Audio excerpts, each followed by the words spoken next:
y es solo por la obra de Dios por medio de la fe, creyendo en la promesa de Dios, es decir, en el mensaje del Evangelio del Mesías, de su muerte, del derramamiento de su sangre, que podemos convertirnos en una nueva criatura en el Mesías, es decir, que podemos nacer de nuevo. Como seguidores del Mesías Yeshua, es decir, de Jesucristo, somos llamados a vivir de manera justa. Como hemos dicho muchas veces, los que caminan en el Espíritu cumplen la justicia de la ley. En otras palabras, la dirección del Espíritu nos conduce a vivir rectamente, y eso es importante porque cuando uno vive rectamente, estaremos viviendo de una manera que le trae honor y gloria a Dios.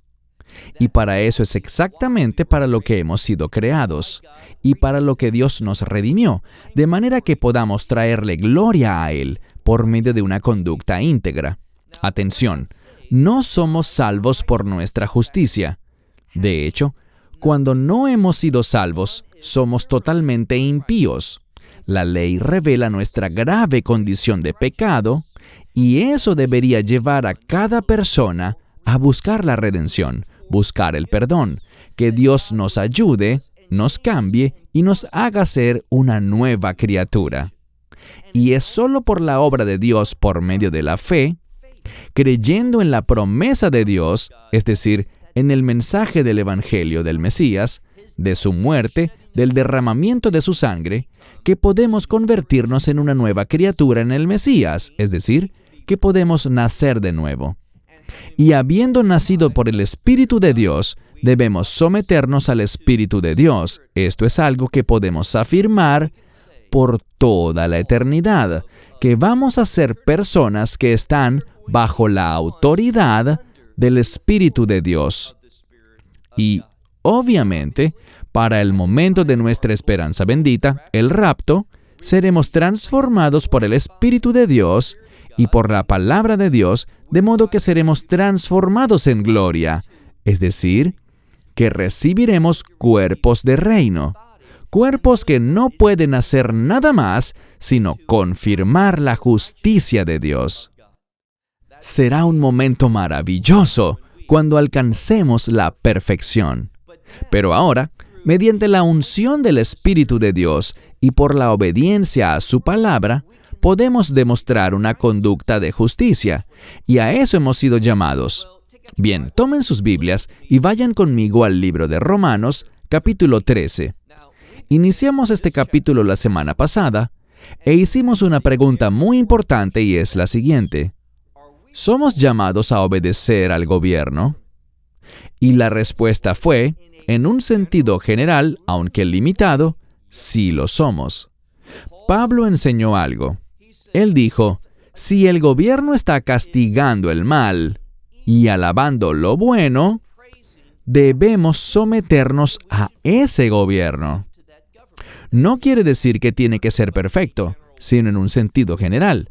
Hablamos de lo que muchos denominan como la ley natural. ¿Qué es la ley natural? Es la ley que nos brinda la conciencia. Sabemos, y Pablo enseñó al respecto en el libro de Romanos, que todo ser humano ha recibido una conciencia de parte de Dios. Y por medio de esa conciencia, hasta cierto límite, podemos entender lo bueno y lo malo. Insisto, hasta cierto límite. Esto significa que cualquier persona, aun sin haber sido regenerada, puede comprender que robar es malo, que uno no debe matar o quitarle la vida a un semejante, ni tampoco mentir. Estas son las bases de la ley natural, y también veremos en un momento que tienen relación con las leyes de Dios, con los mandamientos de Moisés. Cuando tienes un gobierno que en su mayoría está de acuerdo con la ley natural, deberíamos someternos a él y apoyar a ese gobierno.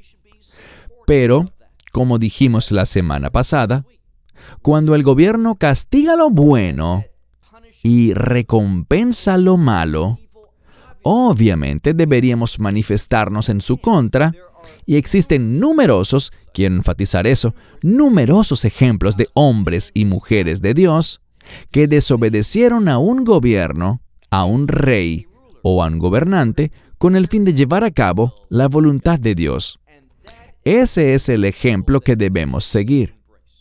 Vayan conmigo, por favor, al capítulo 13 del libro de Romanos, y quiero empezar donde quedamos la semana pasada. Y aquí, Pablo habla sobre cómo debemos comportarnos. Y a pesar de que Pablo escribió esta carta hace casi 2000 años, todavía es relevante e incluso tendrá aún más relevancia al acercarnos a los últimos días. Pablo nos dará indicaciones de esto, de que estas palabras serán mucho más importantes para los tiempos del fin. Leamos por favor el verso 8, donde dice: Nada a nadie deban, excepto el amor de unos por otros. Entonces dice, no debemos deber nada a nadie, o sea, debemos pagar nuestras obligaciones, como explicamos la semana pasada, dándole al César lo que es del César, pagando nuestros impuestos y nuestros tributos, dándole honor a quienes merecen honor y alabanza a quienes merecen alabanza. Dice, no le deban nada a nadie, sino que vivan siempre conscientes de que hemos sido llamados a demostrar amor los unos por los otros. De nuevo, verso 8. Nada a nadie deban ustedes, excepto el amor unos por otros, porque aquel que ama a su prójimo, recuerden lo que dice, este que ama a su prójimo ha cumplido la ley. ¿Por qué? Enfatizamos la semana pasada que el carácter de la ley es el amor. Cuando vemos los dos máximos mandamientos, ama a Dios y a tu prójimo como a ti mismo, ¿qué tienen en común uno con otro? El amor. Entonces, cuando caminamos en amor, amando a Dios, expresando ese amor y demostrando ese amor al bendecir y ayudar a otros, haciéndoles el bien, estamos caminando en el cumplimiento de la ley. Eso hemos sido llamados a hacer. Y más allá, esto es para lo que el Espíritu Santo nos da su poder y nos instruye que hagamos, que nos amemos los unos a los otros. Pasemos ahora al verso 9. Para asegurarnos que estamos hablando de la ley de Moisés, noten lo que dice aquí en el verso 9.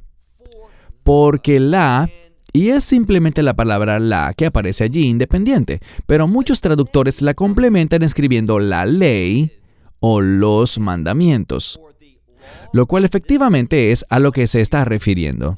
Mira de nuevo el verso 9. Porque la ley, ¿qué ley? No cometas adulterio, no asesines, no robes. Y el Textus Receptus, el mejor manuscrito griego, tiene también la frase, no des testimonio, falso testimonio, contra otra persona. Y luego concluye diciendo que no codicies. Entonces piensa en esto. No cometas adulterio, no robes, no asesines, no le mientas a los demás dando falso testimonio y no codicies lo que no te pertenece. Todos estos son los fundamentos de los 10 mandamientos, que a su vez es el fundamento de la ley de Moisés. Y allí, en el mismo verso 9, dice, y si alguien tiene un mandamiento adicional, en esto, en esta palabra, se resume. ¿Qué palabra? Dice que si hay otro mandamiento que tengas, estará resumido, estará completo en esta palabra. ¿Y qué palabra es? Aquí dice, en el mandamiento, amarás a tu prójimo como a ti mismo. Así que, insisto, vemos una vez más cómo la ley es fundamental. Si piensas que yo he traído el tema de los últimos días de manera aleatoria, para forzarlo dentro de este pasaje sin un verdadero sustento, eso no es verdad. Noten lo que Pablo dirá en unos minutos, pero primero fíjate, por favor, en el verso 10. Allí dice, el amor al prójimo, es decir, quien ama a su prójimo, no le causa mal. Por tanto, el amor, y quiere decir el amor que Dios nos ha dado, esa capacidad de amar, el amor es el cumplimiento de la ley. Si alguna vez dudaste de lo que hemos dicho antes, que el espíritu de la ley es el amor, lo tenemos bien explícito aquí. A lo que se refiere, una vez más, es a esos dos mandamientos. Ama a Dios con todo tu corazón, con toda tu alma y con tu misma esencia, y ama a tu prójimo como a ti mismo. Lo que ha venido mencionando reiteradamente es ámense unos a otros y amen a su prójimo. Pasemos al verso 11. En el verso 11, vemos algo que nos dice que Pablo está escribiendo esto específicamente para los últimos días. Leamos el verso 11.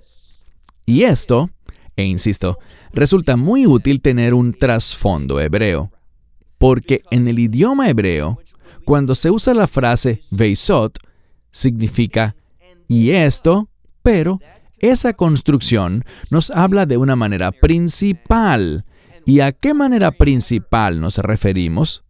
A una transición desde este mundo hasta el establecimiento del reino de Dios. Y por esto es que dice, mire de nuevo el verso 11. Y esto es lo importante, que tengamos discernimiento y nosotros, miren lo que dice, conociendo el tiempo.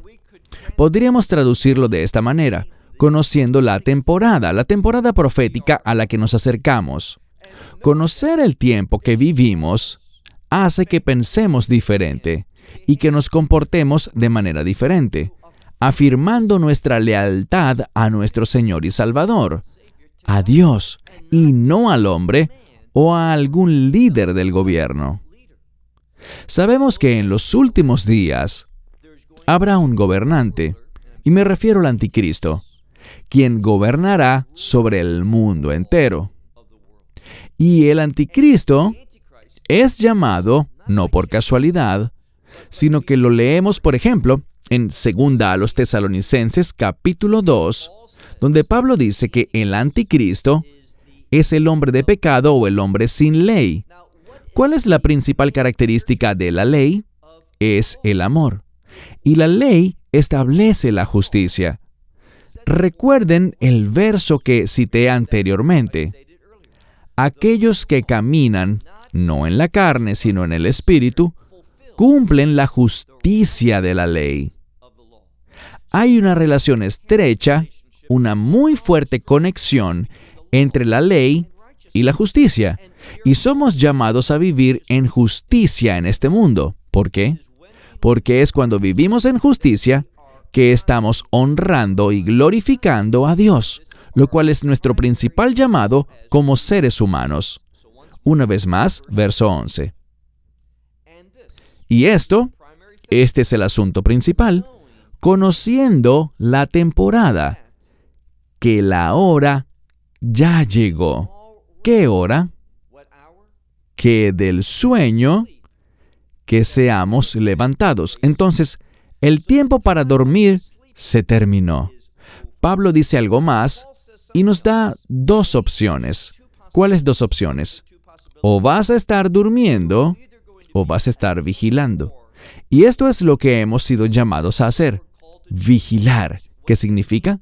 Vigilar proféticamente en busca de las señales de las temporadas, que nos acercamos a los últimos días, para que estemos listos y seamos hallados fieles, demostrando la justicia de Dios.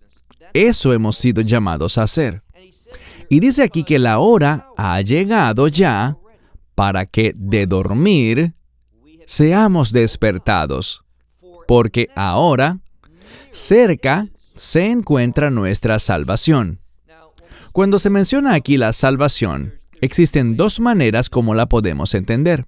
Usualmente dentro del cristianismo, hablamos sobre la salvación como el perdón de los pecados, ser justificados por la fe, ser reconciliados con Dios y tener esa esperanza firme de ser miembros del reino de Dios, que cuando muramos, dejaremos este cuerpo y nuestras almas partirán para estar con el Mesías. Y esa efectivamente es la salvación. Pero muchas veces Los autores del Nuevo Testamento hablaban sobre salvación, no en ese sentido nada más, sino se referían a salvación en términos de victoria, de liberación. Les he dicho antes que en la medida que los últimos días se acercan, como está sucediendo, habrá una mayor hostilidad en este mundo de parte de los gobiernos y de los ciudadanos en contra de la verdad de Dios, en contra del camino de Dios, y eso conducirá a que seamos severamente perseguidos. Hola, ¿sabías que puedes ver este video y otros dentro de nuestro canal de YouTube? Nada más recuerda suscribirte a nuestro canal y activar la campanita para que te puedan llegar las notificaciones cada vez que cargamos un video nuevo y puedas ser el primero en verlo y disfrutar de todo nuestro contenido.